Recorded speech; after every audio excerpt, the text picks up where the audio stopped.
The movie is set in the advanced future, where we see Catherine Mills, a cyborg working for the Harbinger Corporation. While she is working at the factory, she receives a message containing footage of a robot unit called S.A.R, short for Study, Analyze, Reprogram, that has an anomaly in the Harbinger 1 training facility, which is a covert military training island. She instantly reports the 1.5 million reprogram count to her boss, who asks her to fix the issue. In the next scene, we see Captain Damien Buquez at the military base, where one of his men, Drifter, informs him about an order to join a 2-day training exercise. Since his men have already undergone this training about 4 times, Bukes gets upset, especially when he notices Catherine sitting nearby. The officer in charge tells him that it is only for 2 days and is designed to highlight Marines and their combat time. Begrudgingly, Bukes accepts, and just as he is about to head out, the officer tells him that they have been assigned Catherine as a tech from Harbinger Corporation.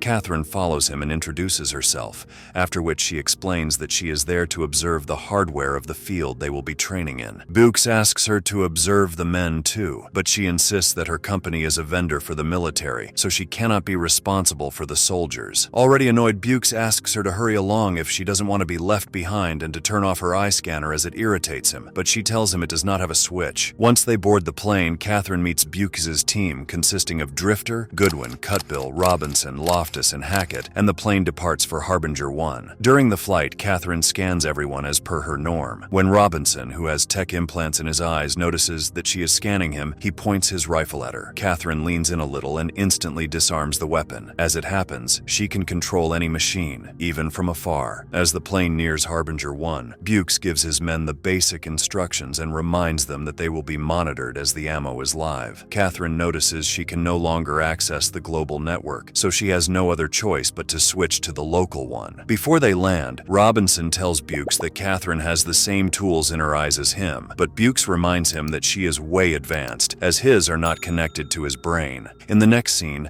they land in an old facility where the computer system recognizes Bukes after scanning him and welcomes him inside. Bukes notices the vacant facility, and the soldiers wonder who will be monitoring them since the field is empty too.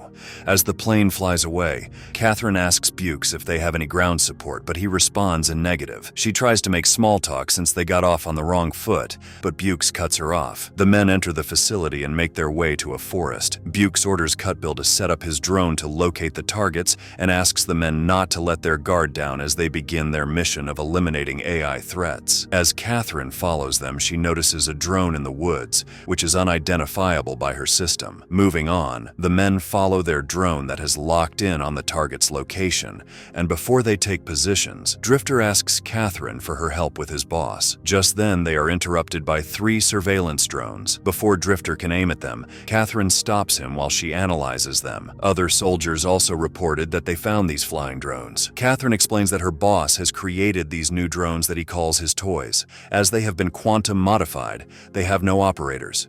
Bukes asks them to keep going, and when they have their practice target in sight, he makes a plan of attack and the men take their assigned positions. Using bullets, explosives, and rockets, the team attacks and takes out the target. The strange drones fly near the soldiers and record their tactics, so Catherine decides to follow one of them deep into the forest. There, she comes across an S.A.R unit and is shocked to see blood on its head. Despite trying, she is unable to access it. However, she manages to download some of S.A.R's footage, which shows images of S.A.R shooting people up close. As soon as Catherine opens her eyes, the robot is nowhere to be seen. Just then, Bukes signals the team to set camp since they have completed the day's mission. Later that night, while they all share war stories by the campfire, Catherine sits alone by herself. Drifter keeps glancing at her, so the others tease him, reminding him that she is not even a human. They also discuss how their targets today were so rudimentary and easy to destroy. While Catherine analyzes the footage she downloaded from S.A.R, Drifter walks up to her and asks where she disappeared earlier in the day. She responds that she was checking something, and then they talk about Bukes' disdain for her. Drifter asks how she became a cyborg, so she tells him about being paralyzed when she was 11. Harbinger sponsored her treatment and the entire procedure. When Drifter walks back to his team, he catches Bukes looking at Catherine. He asks Drifter if Catherine has access to the global network yet, but Drifter tells him no, just like the rest of them. Regardless, Bukes still has his reservations about Catherine and the exercise. Later that night, Everyone prepares to sleep while Loftus keeps watch. Before going to sleep, Catherine notices some drones in the woods nearby. And when she sleeps, she keeps watching the strange footage from S.A.R. As the night goes by, Loftus comes across one of the strange drones, and he tells it to leave. It does so, but shortly after he hears a noise nearby and is shocked to see S.A.R. coming his way, so he opens fire at it. Back at the camp, Catherine wakes up to the men heading out to investigate the unexpected gunshots. Goodwin swears that he saw Loftus and suddenly he disappeared, so they start looking for him. The next morning, they come across some blood on the grass. A few steps further, they find Loftus's body leaning against a tree. Cutbill freaks out seeing his friend dead and asks to leave, but Bukes instructs him to shut up and orders the men into a defensive position. Catherine suddenly realizes this is the exact place where their target was yesterday, and a drone flies over to observe them. Within seconds, it flies away, followed by Hackett being shot and killed. The soldiers take cover behind trees while robots shoot at them from the vantage point the men were positioned at the day before. Bukes notices this and uses smoke grenades so the unit can get closer to the robots. Bukes gets close enough to the robots, but they retreat when they see him. On the other hand, Cutbill, who got separated from the unit when the robots attacked, runs into some drones. While he tries to make contact with his team, suddenly the drones fly away, and moments later, S.A.R. captures Cutbill, after which another drone shoots him fatally. Bukes tells Drifter that these robots are more advanced than yesterday's, and it seems like they are observing and learning from them. He asks Catherine to disable them, but she tells them that she is unable to do so because of a programming error. Bukes loses his cool, but Drifter steps in to defend Catherine, saying that she is not the programmer herself. Just then, Robinson returns from his search for Cutbill and shows the men Cutbill's blood-stained helmet, so they venture out to look for him. Drifter tries to convince Bukes that Catherine is important, as they can use all the help they can get, especially since she can scan the robots and drones from afar, unlike them. Bukes thinks otherwise and mentions how those robots had him in view and still did not attack, which must be due to the presence of Catherine with them. Just then, Catherine notices a large number of dead animals on the forest floor, implying that the robots have been killing them as target practice. Suddenly, Catherine announces that they are all being tracked, and more robots show up. They open fire at the men, so Bukes orders them to run to safety. In a moment, Bukes saves Catherine from being hit and drags her down. This causes them to roll away, and Catherine ends up getting hit by a tree and passing out. Drifter tries to make contact with Bukes and Catherine, who have been separated from the team, but to no avail. Later, Bukes manages to bring an unconscious Catherine to the facility,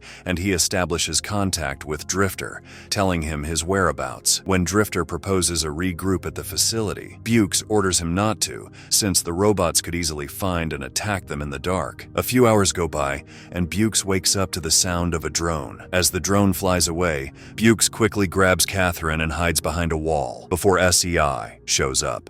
It leans in and has Catherine opens her eyes to connect with her, after which the robot leaves. The next morning, Catherine finally wakes up and is surprised to see that Bukes did not abandon her to die. She tells Bukes that they need to find the S.A.R. unit, but when Bukes asks her why, she is unable to explain it. They reunite with the remaining 3 soldiers, and Drifter tells Bukes that they could have been tracked easily in the night since the robots and drones were everywhere. They decide to head back to the drop site to wait for their plane, but when they try to exit the training area, the computer fails to recognize Bukes, and hence does not unlock the door. Catherine tries to hack the door, but to no avail. Just then, the robots attack them with smoke grenades followed by firing. Drifter gets shot in the leg, and when he sees Catherine has opened the door, he stays back to fight while covering Robinson and Goodwin, who run toward the door. In doing so, Drifter gets shot again, and the S.A.R. pins him down. Seeing this, Bukes tries to save him, but his bullets do not affect S.A.R. Catherine runs toward them, and the robots stop shooting when they see her. Catherine tries to disable S.A.R., but to no avail, so Bukes shoots Drifter fatally before S.A.R. can torture him by cutting him open. Catherine cries out in despair while Bukes brings her back to the facility, where she yells at him for not letting her save Drifter,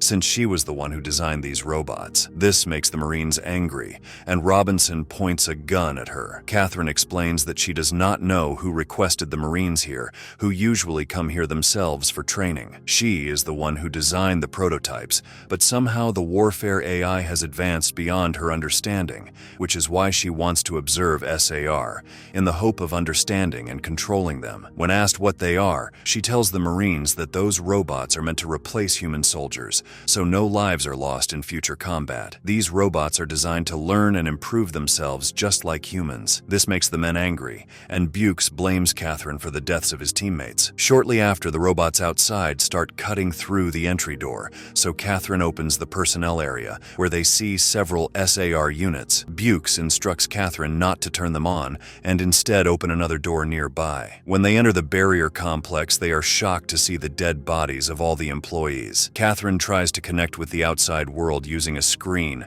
but it does not work. Bukes announces that they are in a bottleneck, so they might have an edge over the robots. While they are setting up their weapons, Catherine walks out of the room and locks the door behind her so she can't be followed. She activates one of the S.A.R. units, fully aware that they are all connected, and activates its speech program to answer her questions. It tells her that they have been ordered to run the human combat program, and despite trying, Catherine is unable to cancel the program. Since the AI got bored with the usual target subjects, the Guardian S.A.R. unit reprogrammed all the S.A.R. units to use lethal force to improve soldier motivation. This is where Catherine realizes that it must have been the leader S.A.R. that ordered the Marines on Harbinger 1 on its own. Just then, the robots outside the facility break through the door and surround Catherine. Robinson opens the other door and Bukes drags Catherine inside just before the door closes.